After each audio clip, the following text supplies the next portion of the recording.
Comentario de Segunda de Reyes capítulo 23. ¿Tu pasado te condena?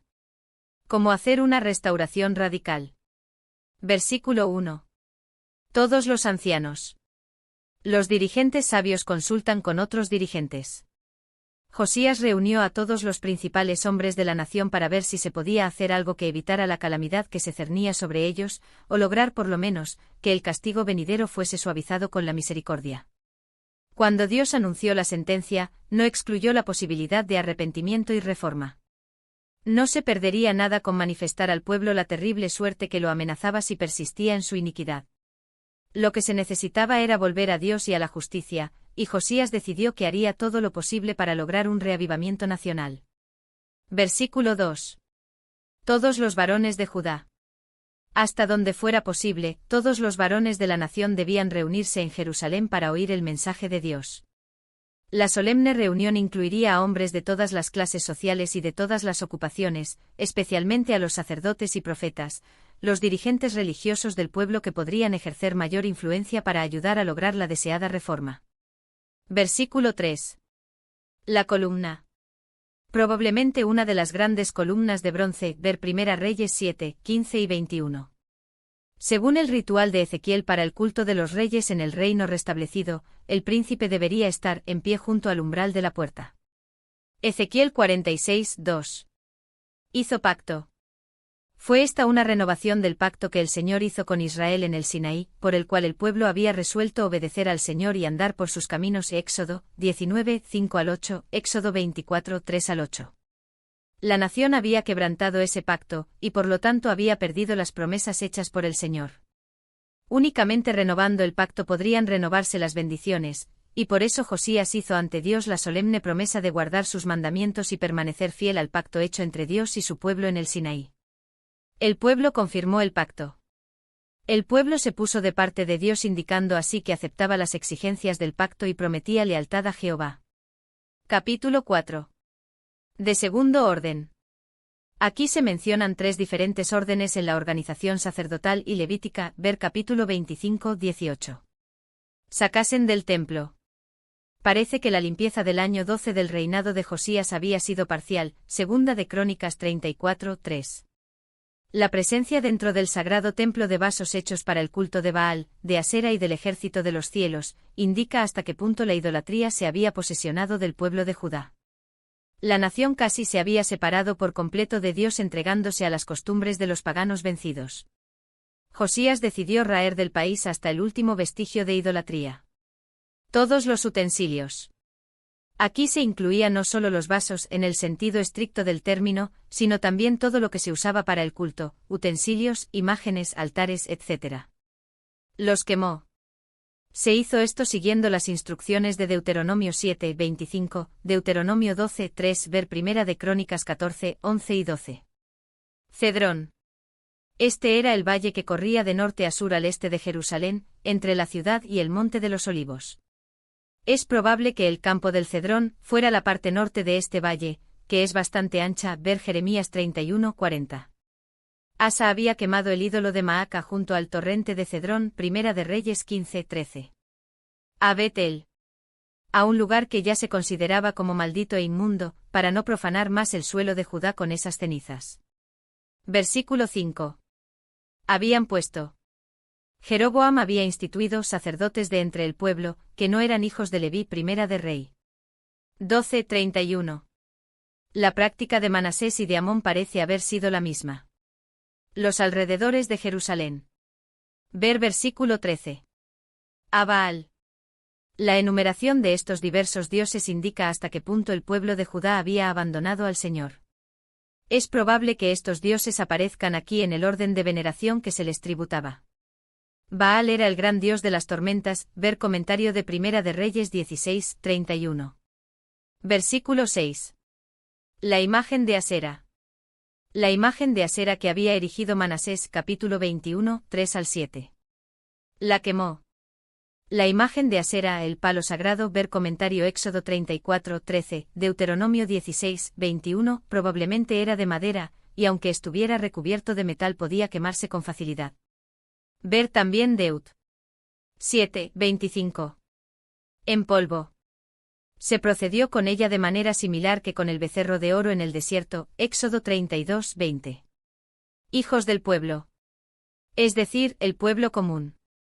La misma expresión aparece en Jeremías 26:23, donde se traduce vulgo. La gente común no era sepultada en tumbas labradas en la roca, sino en sepulcros cavados en la tierra. Los sepulcros se consideraban inmundos, por lo tanto, el cementerio del Valle del Cedrón era un buen lugar donde arrojar el polvo de los ídolos destruidos. Versículo 7. Los lugares de prostitución. El hecho de que estas personas de ambos sexos, depravadas y consagradas a la prostitución religiosa, vivieran en una casa junto al templo, es una triste indicación del colapso moral que había ocurrido en el profeso pueblo de Dios. Las prácticas viles e inmorales que allí se realizaban eran parte del ceremonial idolátrico de la época. Ezequiel condenó las grandes abominaciones que se hacían en sus días en el área del templo, Ezequiel 8:5-17. Las peores infamias del culto cananeo a la naturaleza se habían introducido en el santo templo de Dios. Difícilmente Judá podría haberse hundido más en el pecado. Versículo 8. Desde Geba hasta Berseba. Es decir, desde el extremo norte hasta el extremo sur de Judá, ver Primera de Reyes 15:22, Zacarías 14:10. Versículo 9. No subían. No se permitió que los sacerdotes que habían oficiado en los santuarios idolátricos, y que habían sido convocados a Jerusalén, oficiaran en las sagradas responsabilidades del servicio del templo.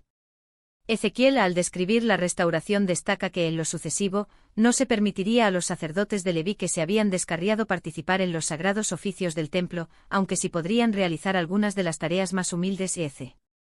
44, 10-14. Panes sin levadura. Aunque no se les permitió participar de los sagrados servicios del templo, estos sacerdotes no perdieron toda su manutención. Se los trató en forma muy similar a la de los sacerdotes que tenían defectos físicos. Ver Levítico 21, 17-23. Versículo 10. Profanó a Tofet. En este lugar del valle de Hinnom se practicaba el bárbaro culto de quemar a seres humanos como sacrificio a Moloc. Ver Isaías 30:33, Jeremías 7:31, Jeremías 19:5-6, Jeremías 32:35. Fue quizá en este mismo lugar donde Acaz y Manasés ofrecieron a sus hijos, Segunda de Reyes 21:6, Segunda de Crónicas 28:3, Segunda de Crónicas 33:6. Hinnom. Valle al sur de Jerusalén. Finalmente llegó a ser considerado como un lugar de destrucción y abominación.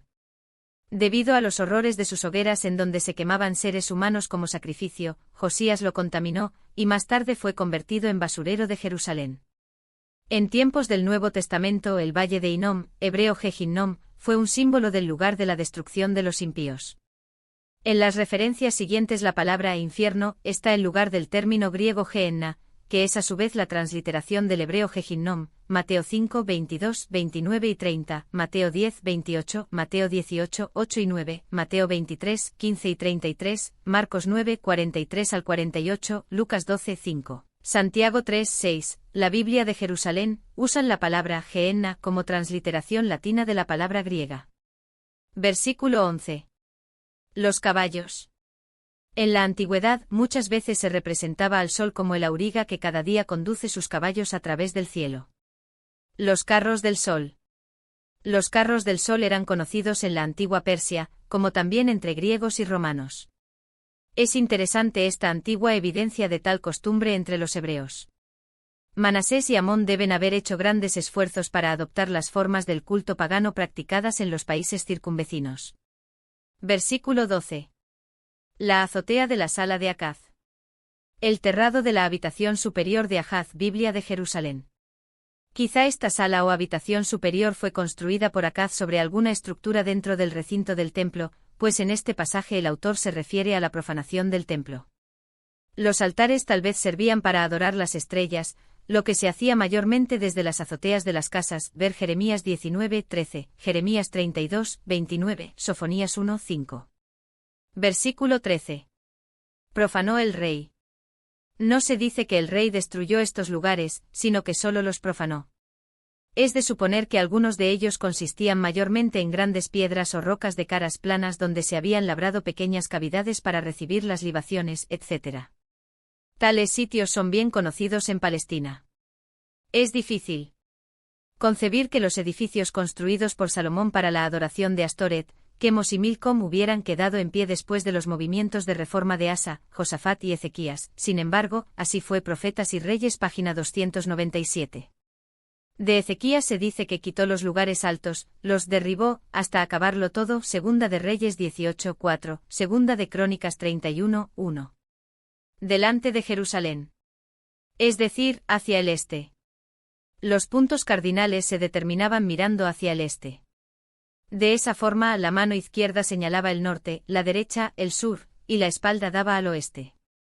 Ver en Primera de Reyes 11, 5 al 8 la descripción de los lugares altos que Salomón edificó para los dioses extraños.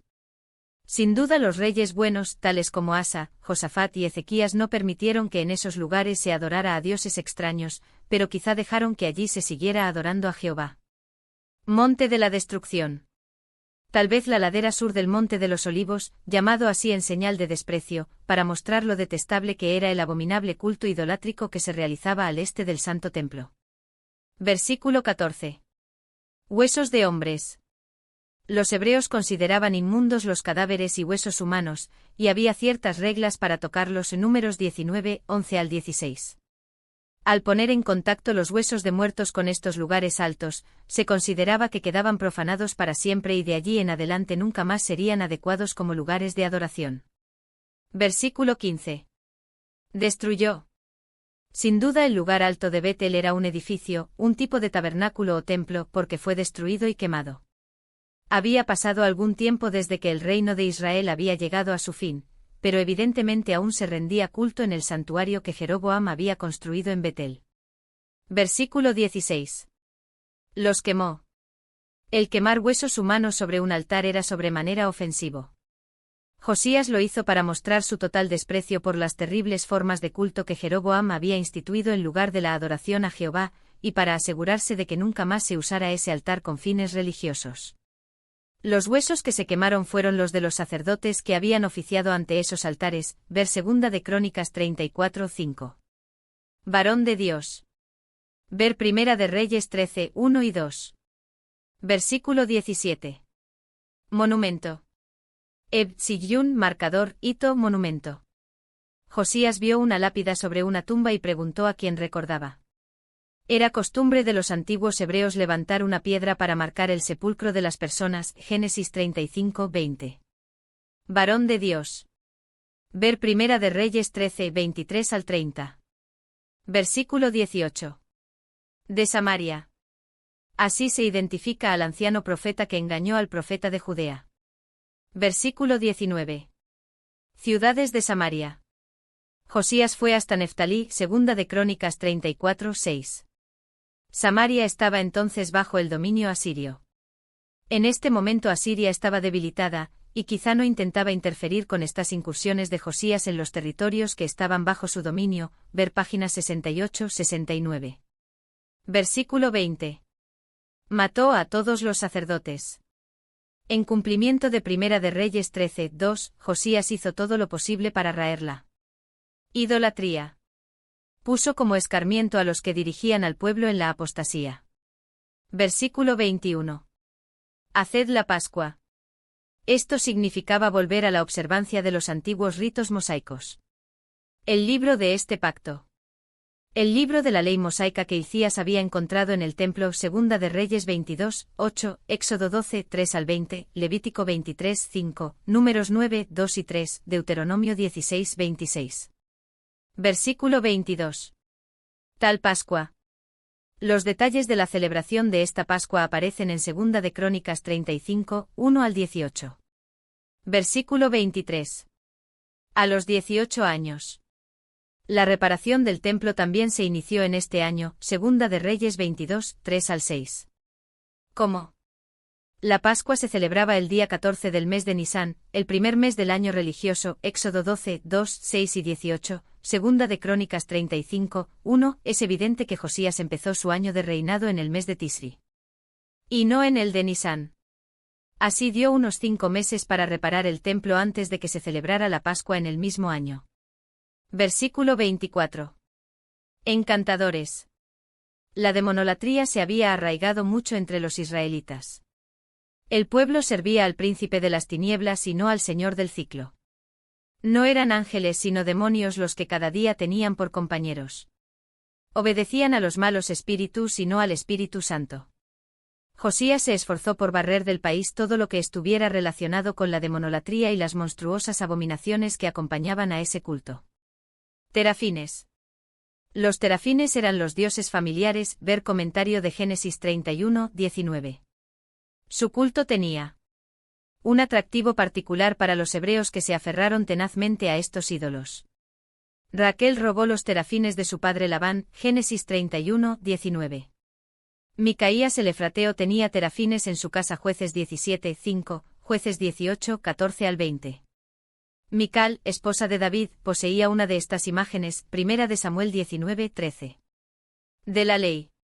Josías se había propuesto lograr que la ley rigiera plenamente en todas las fases de la vida nacional, así esperaba por lo menos mitigar la ruina que amenazaba a la nación. Versículo 25. No hubo otro. Aparecen también palabras similares referentes a Ezequías, ver comentario del capítulo 18. 5. Según parece, ningún otro rey durante todo el periodo de la historia de Judá se dedicó con tanto vigor a hacer obedecer la ley mosaica. De todo su corazón. Un eco de Deuteronomio 6, 5. Josías se interesó no solo en un acatamiento formal de los dictados de la ley de Moisés, sino en que se obedeciera su espíritu y pleno sentido, injusticia, la misericordia y la rectitud, ver Jeremías 22, 15 y 16. Versículo 26. No desistió. La iniquidad era tan abierta, que no habría sido conveniente para el porvenir de la nación que se la dejara pasar sin castigo. Aunque la generación de Josías parecía haberse arrepentido y procuraba efectuar drásticas reformas, las futuras generaciones que se enterarían de que la flagrante iniquidad e idolatría de una generación anterior habían quedado impunes se volverían más osadas en su iniquidad. Por desgracia, las reformas del buen rey Josías solo tuvieron un efecto superficial en la mayoría. Un estudio cuidadoso de las profecías de Jeremías revela que la condición religiosa del pueblo distaba mucho de ser la ideal, ver Jeremías 2, 12 y 13, Jeremías 3, 6 al 11. Manasés le había irritado. Ver comentario del capítulo 21, 1 al 9. Versículo 27. Quitaré de mi presencia a Judá. Tal fue también la repetida advertencia de Jeremías, Jeremías 4, 5 al 20, Jeremías 6, 1 al 4, Jeremías 7, 12 al 16, 20, 32 al 34, Jeremías 11, 17, 22 y 23, Jeremías 16, 9 al 13. Sofonías también anunció la inminente condenación de Judá, Sofonías 1, 2 al 18, Sofonías 3, 1 al 8.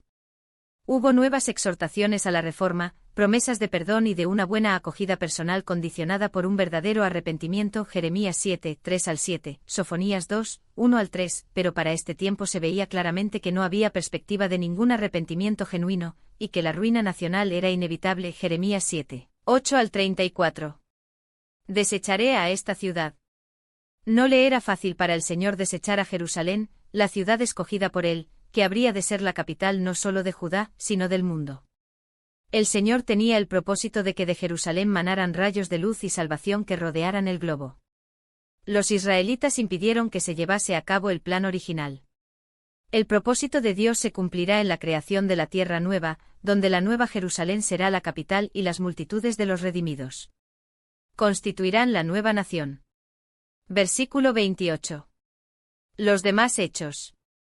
La reforma de Josías se efectuó en el año 18 de su reinado.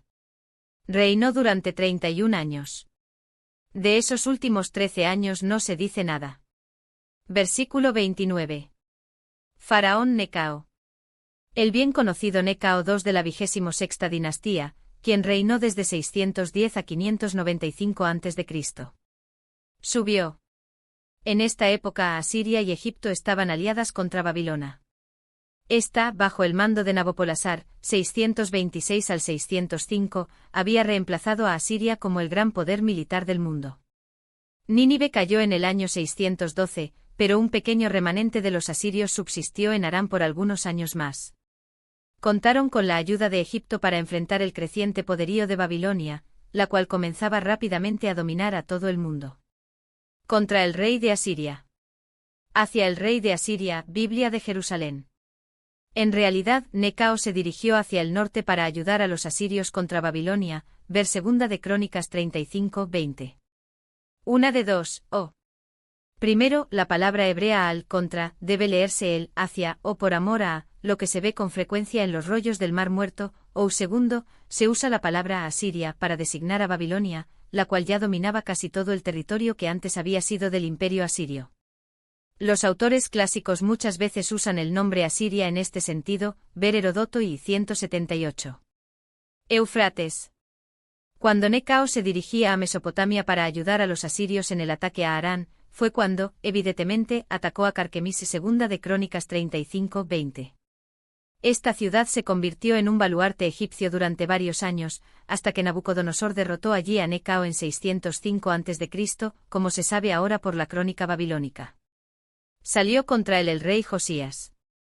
En este momento Necao no tenía ningún conflicto con Josías, 2 de Crónicas 35-21, sino sencillamente deseaba llegar hasta el Eufrates para luchar contra los ejércitos de Babilonia. Megido. La importante fortaleza del sur de la llanura de Esdraelón, al norte de Siria, sobre la ruta de las caravanas de Egipto. Quizá Josías ocupó su posición en el punto donde el camino sale a la llanura a fin de atacar a los ejércitos egipcios cuando salieran del desfiladero. Versículo 30. En un carro. Josías fue mortalmente herido en Megido. Había entrado a la batalla disfrazado, 2 de Crónicas 35-22, como lo había hecho Acab cuando luchó contra los sirios y perdió la vida, 1 de Reyes 22-30. Cuando Josías fue alcanzado por una flecha y se dio cuenta de que estaba gravemente herido, sus siervos lo llevaron en otro carro a Jerusalén, y murió allí o en el camino, ver comentario de 2 de Crónicas 35-24. Lo sepultaron. El autor de Crónicas añade, y todo Judá y Jerusalén hicieron duelo por Josías. Y Jeremías endechó en memoria de Josías, 2 de Crónicas 35-24 y 25. En contraste con la gran lamentación por la muerte de Josías, nadie lloró por el fallecimiento de sus malvados hijos. Jeremías 22, 10 y 18. Joacaz. Joacaz también se llamaba Salum, 1 de Crónicas 3, 15, Jeremías 22, 11. Joacim era el hijo mayor de Josías, legalmente debería haber sido rey, no Joacaz, versículo 31, ver versículo 36. Pero por alguna razón el pueblo intervino para que Joacaz fuera elevado al trono. Algunos han conjeturado que había en ese momento dos partidos políticos en el país, uno proegipcio y otro antiegipcio. Tal vez Joacim formaba parte del primero, ni Joacaz del segundo. El partido antiegipcio prevaleció y Joacaz fue hecho rey. En este momento Necao evidentemente estaba en el norte en su campaña contra los babilonios en el Eufrates. Versículo 32. Hizo lo malo. Solo se ha conservado un breve registro del reinado de Joacaz. Ni siquiera los hijos de Josías se adhirieron a las reformas que éste había instituido. La nación iba de nuevo camino de su condenación. Versículo 33. Ribla. Lugar situado sobre el río Orontes, a 16 kilómetros al sur de Cades y a 320 kilómetros al norte de Judá. Más tarde Nabucodonosor puso su cuartel general en Ribla durante sus campañas en Palestina, 2 de Reyes 25, 6 y 21, Jeremías 39, 5 al 7, Jeremías 52, 9 al 11 y 27. Cuando volvió de Carquemis, Necao exigió que Joacaz compareciera delante de él en Ribla, y después de haberse enterado de las circunstancias que lo habían llevado al trono, lo puso preso. Ribla se llama ahora Rible. Una multa. Necao tenía la intención de hacer que Judá fuera vasallo de Egipto, y por eso depuso a Joacaz. Versículo 34. Eliakim. Probablemente miembro del partido proegipcio, y por eso Necao lo prefirió, ver comentario del versículo 30. Le cambió el nombre. El nuevo nombre indicaba que debía ser en adelante una nueva persona, y que dependía de Egipto. Nabucodonosor hizo algo parecido cuando puso a Matanías por rey en lugar de su sobrino, y le dio el nombre de Sedequías capítulo 24, 17. Murió allí. Esto armonizaba con la profecía que hizo Jeremías poco después del comienzo del exilio, Jeremías 22, 10 al 12. Versículo 35. Pagó a Faraón. El dinero que Faraón exigió no provino del rey sino del pueblo. Cuando Asiria demandó que Manahem pagara 1000 talentos de plata, el rey consiguió esa suma obligando a todos los pudientes que dieran 50 siclos cada uno. Capítulo 15, 19 y 20. Pero en este caso parece haberse cobrado un impuesto general sobre todos, ricos y pobres. Versículo 36. 25 años. Puesto que Joacaz solo tenía 23 años en este momento. Versículo 31, Joacim era el mayor. Josías tenía 8 años cuando subió al trono, y reinó durante 31 años. Capítulo 22, 1, de manera que cuando murió a los 39 años Joacim ya tenía 25 años.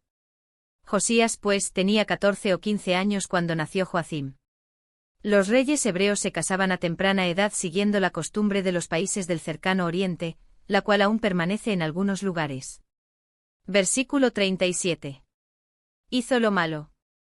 No se enumeran específicamente los males cometidos por Joacim durante su reinado. Según Jeremías era extravagante, codicioso, tiránico, injusto, impío y sanguinario. Jeremías 22, 13 al 17, Jeremías 26, 20 al 23, Jeremías 36, 23. Comentario bíblico adventista del libro Segunda de Reyes capítulo 23.